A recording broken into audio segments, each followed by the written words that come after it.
Hello everyone, চলে এসেছি আজকে একটা ব্লগ নিয়ে। আর এটা স্পেশালি ছিল আমার বার্থডে থ্রুতে। তো সেই দিন সকালে আমি আর আমার বান্ধবী মানে সই চলে গেছিলাম আমরা দক্ষিণেশ্বরে একটু পুজো দিতে। তো প্ল্যানটা সেরকম ছিল না, আগের রাতেই হঠাৎ করে ঠিক হলো আর বললাম চল মায়ের দর্শন করে পুজোটা দিয়ে আসি। তো যথারীতি আমরা চলে গেলাম, পৌঁছে গেলাম আর কি দক্ষিণেশ্বরে। আর একটা কথা, দক্ষিণেশ্বরে কেন সানাই বাজছিল, তো যাই হোক ভালোই হয়েছে, আমরা তো বিয়ের নিমন্ত্রণ পাইনি, ওটার সুরে একটু মনটা দুলিয়ে নিলাম। আর দক্ষিণেশ্বরে ঢুকলেই যেন আমার মানে কি বলবো, প্রাণটা জুড়িয়ে যায়। ভালো করেই আমরা বাইরে থেকে আগে তোমাদের একটু দেখিয়ে দিই দক্ষিণেশ্বরের মন্দিরটা, কারণ ভিতরে গেলে পুজোর কারণে তো কোনো রকম ফোন অ্যালাউ হয় না। তো ফোনটা আমরা অন্য কোনো দোকানে রেখেই আমরা ভিতরে গিয়েছিলাম। তো যাই হোক, এবার সোজা চলে যাচ্ছিলাম এরকম ডালা কিনতে। আর সবাই যারা যারা গিয়েছো আর কি দক্ষিণেশ্বরে, সবাই যেন কোথা থেকে ডালা নিতে হয় পুজোর জন্য। তো আমরা এই 4 নম্বরের দোকানে, দাদা ভাইয়ের দোকানে ঢুকেছিলাম, সেখান থেকে ডালা কিনে সোজা পুজো দিতে চলে গেলাম। আর পুজোটা দেওয়া কমপ্লিট হয়ে গেছিলো, সেটা তো আর দেখাতে পারিনি। হঠাৎ করে ঠিক করলাম যে চল তাহলে বেলুড় মঠ যাওয়া যাক।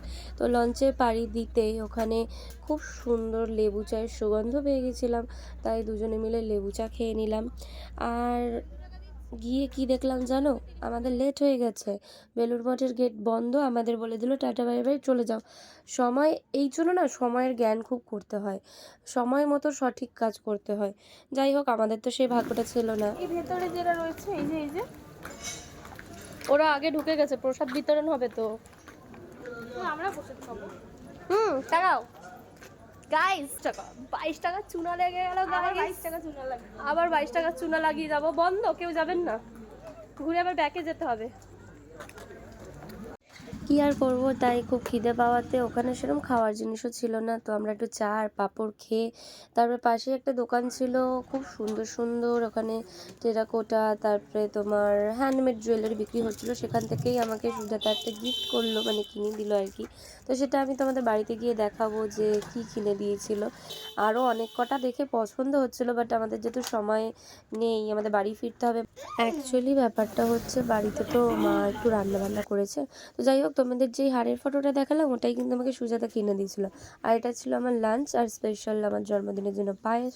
আর বিকেলবেলা একটু বাড়িতে কেক কাটিং হয়েছিল। তো এই ছিল আমার বার্থডে স্পেশাল ভিডিও। তো তোমাদের কারো কারো ভালো লাগলে, যাদের ভালো লাগবে অবশ্যই জানাবে। আর যারা সেই দিনটা আমাকে খুব স্পেশালভাবে উইশ করেছিলে আর স্পেশাল বানিয়ে তুলেছিলে, এই ভিডিওর মাধ্যমে আমি তাদেরও উদ্দেশ্যে বলছি অনেক অনেক থ্যাংক ইউ। আর এরকম ভিডিওগুলো দেখতে চাইলে অবশ্যই কিন্তু লাইক কমেন্ট করতে ভুলো না।